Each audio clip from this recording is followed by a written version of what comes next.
미국의 호레시오 스패포드라고 하는 작사가가 있었습니다. 그는 시카고의 성공한 변호사였을 뿐만 아니라 린드 대학교, 지금 인터넷 좀 검색해 보니까 린드 대학교는 현재 이름이 레이크 포레스트 칼리지 이렇게 바뀌었다. 일리노이 주에 있는 그 린드 대학교와 시카고 의과대학의 법리학 교수였고, 노스웨스트 장로교 신학교 이사 및 운영위원으로 활동한 사람이었습니다. 그는 또한 우리가 잘 아는 세계적인 전도자 무디와 친구였고, 또 무디 교회의 회계 집사와 주일학교 교사로 섬겼던 신실한 성도였습니다. 그런데 그는 43세 된 1871년 시카고 대화재에서 전 재산을 잃고 맙니다. 항상 제가 말씀드리지만 전 재산을 잃어버린다는 거 얼마나 큰 사건이에요, 그렇죠?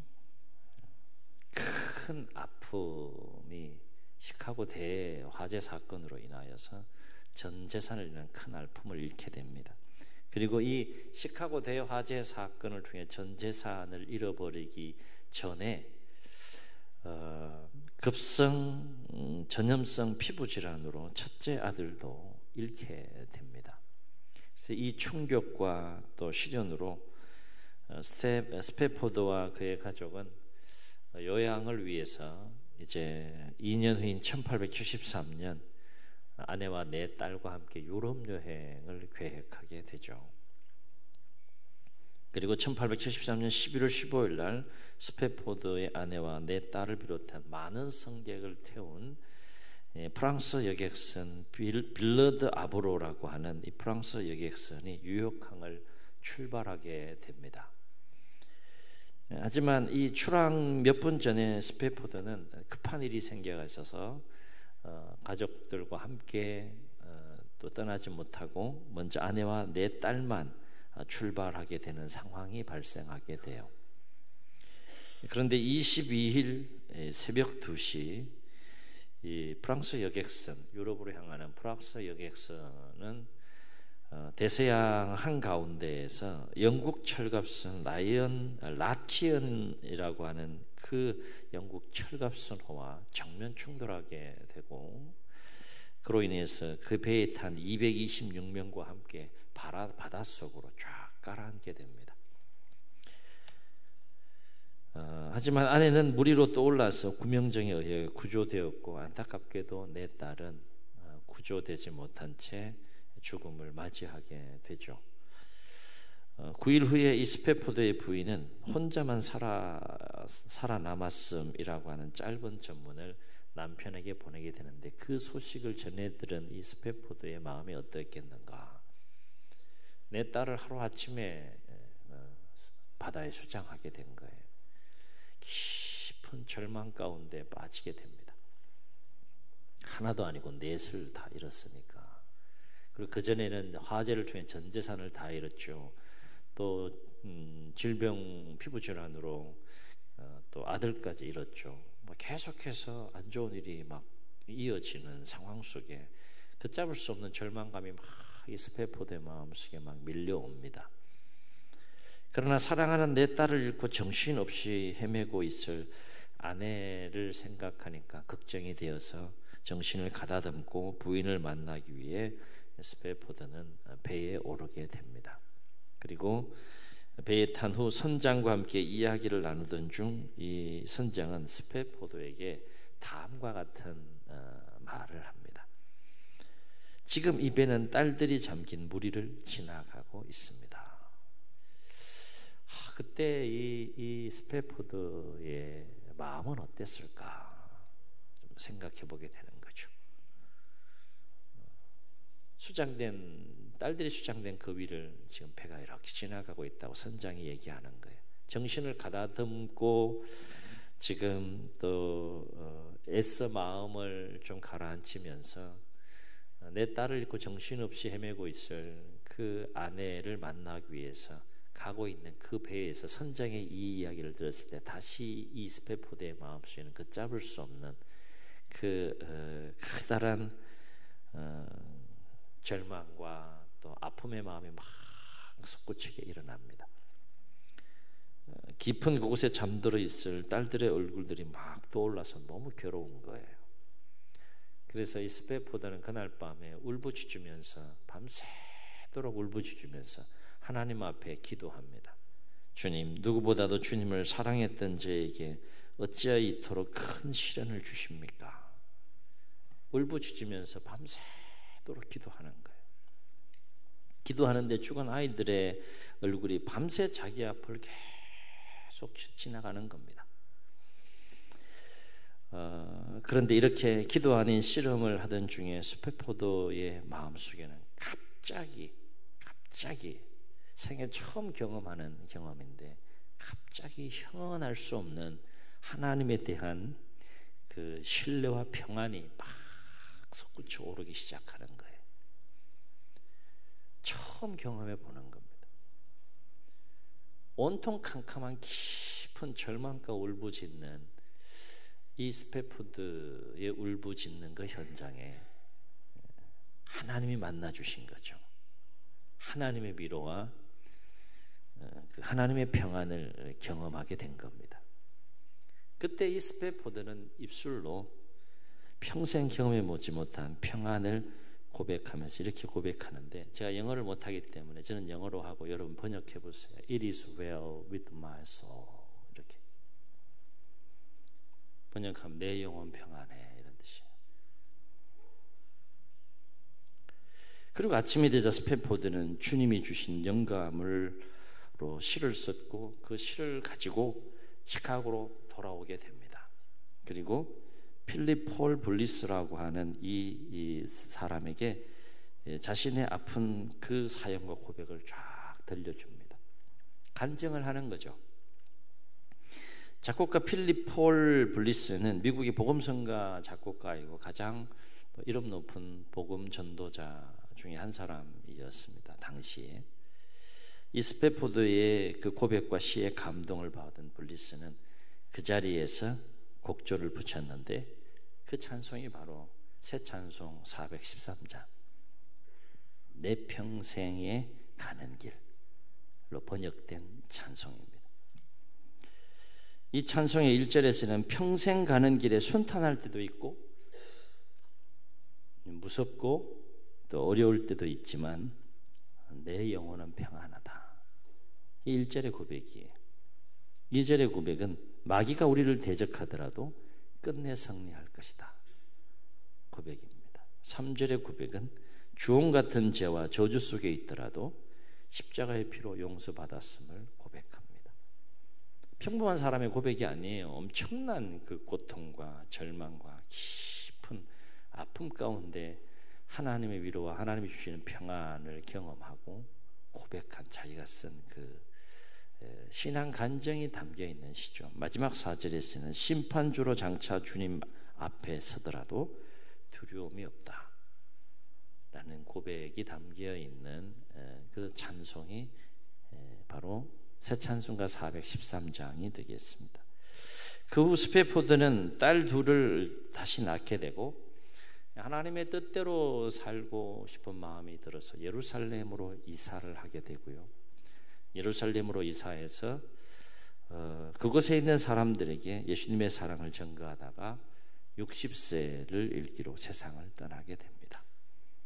찬송가 413장 이런 스페포드의 그 삶을 우리가 기억하고 좀 마음을 좀 기억하면서 우리 함께 한번 찬양해 보도록 하겠습니다.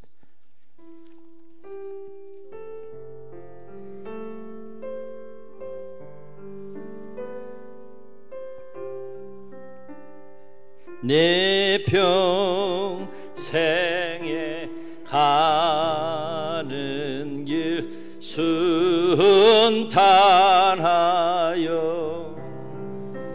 늘 잔잔한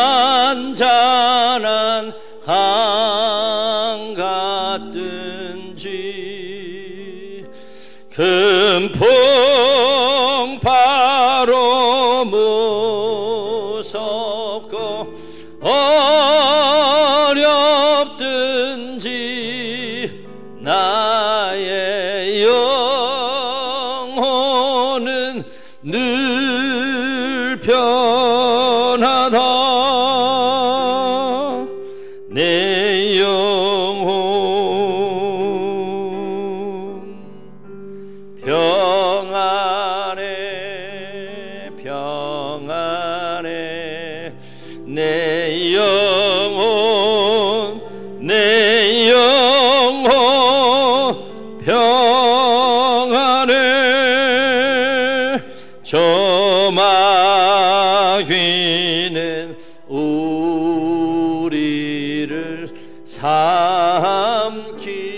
보려고 입 벌리고 달려와도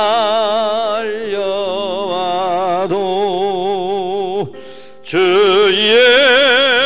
예수는 우리의 대장 되니 끝내 싸워서 이기리라.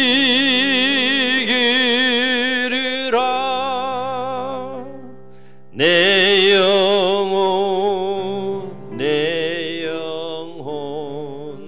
평안해 평안해. 내 영혼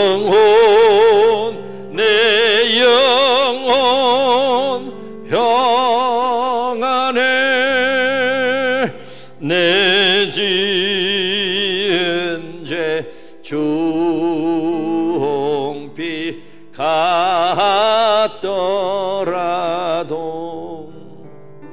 주 예수께 바르면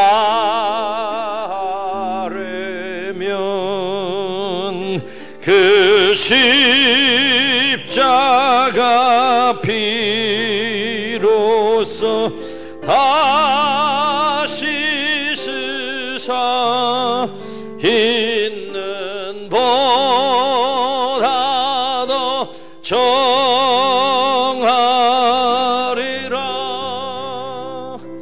내 영혼 평안해 평안해. 내 영혼 평안해. 저 공중에 구름이 일어나며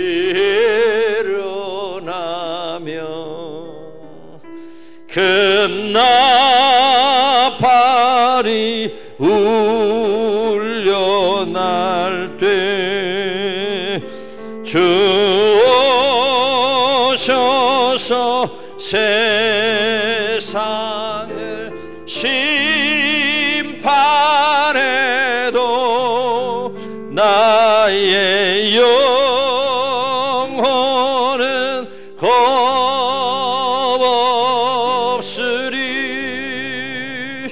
내 영혼 평안해 평안해. 내 영혼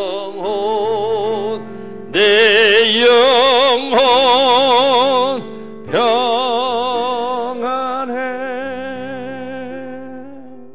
아멘.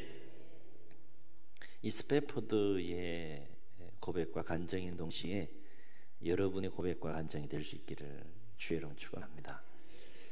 이 깊은 절망, 아픔, 고통, 형언할 수 없는 그 상황과 어려움을 겪고 이겨낸 사람만이 고백할 수 있는 아름다운 신앙 고백이고 찬양이고 노래라 여겨집니다. 이 스패포드의 이야기를 통해 주목할 것이 뭘까요? 우리는 인생 여정길에서 뜻하지 않은 또 수많은 시련과 얼마든지 또 어려움을 만날 수 있다라고 하는 것을 먼저 생각해 볼 수 있겠죠. 생각하지 못한 일이 생긴 거예요. 잠언의 지혜자는 27장 1절에서 이렇게 권면합니다. 너는 내일 일을 자랑하지 말라. 하루 동안에 무슨 일이 일어날는지 내가 알지 못함이니라 라고 말합니다. 또 한 가지 주목할 것은 뭔가 하면 비록 우리의 인생을 살면서 아무리 큰 고난과 어려움과 아픔과 시련을 만났다고 할지라도 주님이 주시는 위로, 주님이 주시는 평안을 경험하게 되면 그 어떤 것도 넉넉하게 이겨낼 수 있다라고 하는 것입니다. 오늘 말씀은 주님께서 제자들에게 내가 이제 곧 이제 몇 시간 후면 붙잡히게 될 것이고 또 십자가에 못 박혀 죽게 되고 3일 만에 부활한 후에 내가 이제 아버지 하나님께로 가게 된다라고 예수님께 제자들에게 얘기했을 때 제자들이 심히 두려워하고 또 근심 가운데 있는 상황 속에서 제자들에게 하신 말씀이 오늘 우리가 읽은 한 구절의 말씀이 듭니다. 뭐라고 말씀하셨어요? 평안을 너희에게 끼치노니 곧 누구의 평안? 나의 평안. 나의 평안이라는 걸 강조해요. 평안을 너희에게 끼치노니 곧 나의 평안을 너희에게 주노라. 내가 주는 것은, 내가 너희에게 주는 것은 세상이 주는 것과 같지 아니하리라. 이건 세상에서 맛볼 수 없는 평안이라는 거죠. 그러므로 어떻게 하라는 거예요? 너희는 근심하지도 말고 마음에 두려워하지도 말라. 그렇게 주님께서 말씀하세요. 주님이 주시는 그 평안함을 소유하게 되면 근심할 수밖에 없고 두려워할 수밖에 없고 아파할 수밖에 없고 절망할 수밖에 없는 상황 속에 있다 할지라도 그 모든 것들을 뛰어넘는 그 평안한 마음으로 이겨내는 그 은혜를 누리게 된다라고 하는 것이죠. 그러니까 너희는 마음에 내가 주는 평안을 소유하여 마음에 근심하거나 두려워하지 말라. 이렇게 지금 말씀하고 계시는 겁니다. 주목할 것은 주님이 주시는 평안은 세상이 결코 줄 수 없는 절대적인 평안이다 라고 하는 거예요. 그리고 이 주님이 주시는 평안을 얻게 되면 스페포도와 같이 어떤 시련과 고난과 어려움 속에서도 그 주님이 주시는 평안함의 힘으로 그 모든 것들을 넉넉하게 이겨내고 극히 강하고 담대한 마음으로 승리하는 삶을 살게 된다라고 하는 것입니다. 바로 얻기는 오늘 주님께서 말씀하신 이 주님의 평안을 여러분이 사모할 때 나의 평안을 너희에게 주노라 말씀하시는 그 평안이 여러분 심령 가운데 임해서 주님이 주시는 그 평안함, 절대적인 평안함, 샬롬, 그 평안함으로 모든 것들을 넉넉하게 이기고 또 모든 삶의 어려움들을 넉넉하게 극복하고 승리하는 삶을 살아갈 수 있기를 예수님의 이름으로 축복합니다. 축복합니다. 우리 말씀을 기억하시면서 우리 함께 찬양하시고 한번 기도하십니다.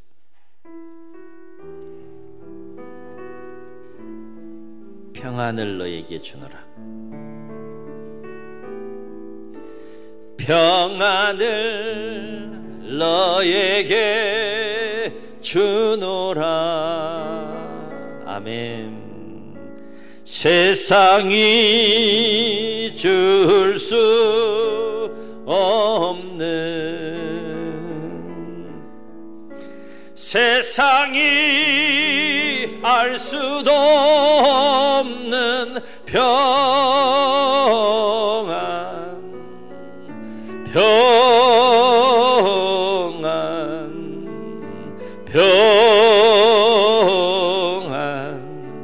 평안을 내게 주노라. 평안을 너에게 주노라. 평안을 너에게 주노라. 주님 말씀하십니다. 세상이 줄 수 없는, 아멘. 세상이 알 수도 없는 평안,